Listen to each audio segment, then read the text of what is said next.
No, Your Honors. What I'm saying, Your Honors, honestly, when we Ano go honestly? there, You're not telling the truth. You're lying. Wag kang tatawa-tawa. no, sir. Isa lang po yung nakakausap ko nga Sino? na Pilipino na kasama Sino? doon, yung Norman Macapagal. Yun Oh, ako. kanina ba? Kanina wala. Oh, ngayon, Norman Macapagal naman. Ubusin mo na nga eh. Yun lang sila. Hindi, mayroon pa. You never met anybody from San Lagi except for San Saraswit? Pwede mo ba akong mapaniwala? Ikaw binigyan ng... wag mong... Buuin mo na. Sino pa? Hindi yun nga, sir. Yung captain nga ako nung Sara. Kasi kanina tinanong kita, it's only Saraswit. Tapos, kasi yun ang marunong mag-English. Yung una, Hanggaw. Noong 2022 po, dumating na sa Philippines yung Xiang Ji. So, nakausap na rin namin yung Xiang Ji. Kasi siya na rin ang pumipirma ng mga documents sila. Kita mo? Gentleman? Kilala mo? Yes, Your Honor. Client. She's the corporate secretary, Your Honor. Siya yung corporate secretary ng Ng Lucky South, Your Honor. Lucky South. Okay. We have an information that binigay niya sa kayo yung $500,000 para sa payment sa PAGCOR. And you deny it. Correct? Yes, Your Honor. Wala ka natanggap na $500,000. Everything that were either Again, entrusted Dennis, to us, sir.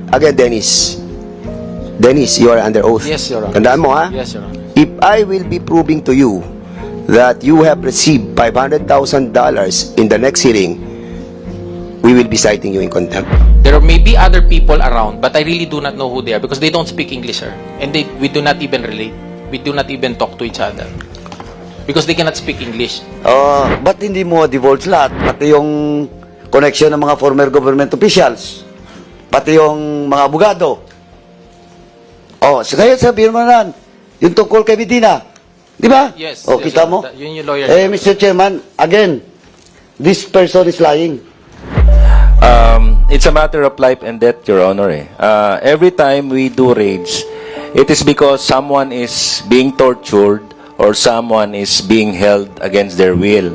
And in this case, sir, when we applied for a warrant dito, sir, sa Banban, sa Porac, sir, yung Vietnamese national, he was, tumakas po siya, sir. And while getting out of the Pogo Hub, binibidyo niya yung sarili niya, sir. Drugs, merong criminal activities, ginamit ang Pogo, ginamit ang corporations. These are the connecting matrix that we have established. Would you still deny that? Because Cassandra Leong, pamangkin, yes. Alice Go have 36 accounts at meron siyang bank transactions na 29 billion. Na 29 billion. As far as I understand, the investigation with regards to Pogo all over the country entails, it's a question of national security now.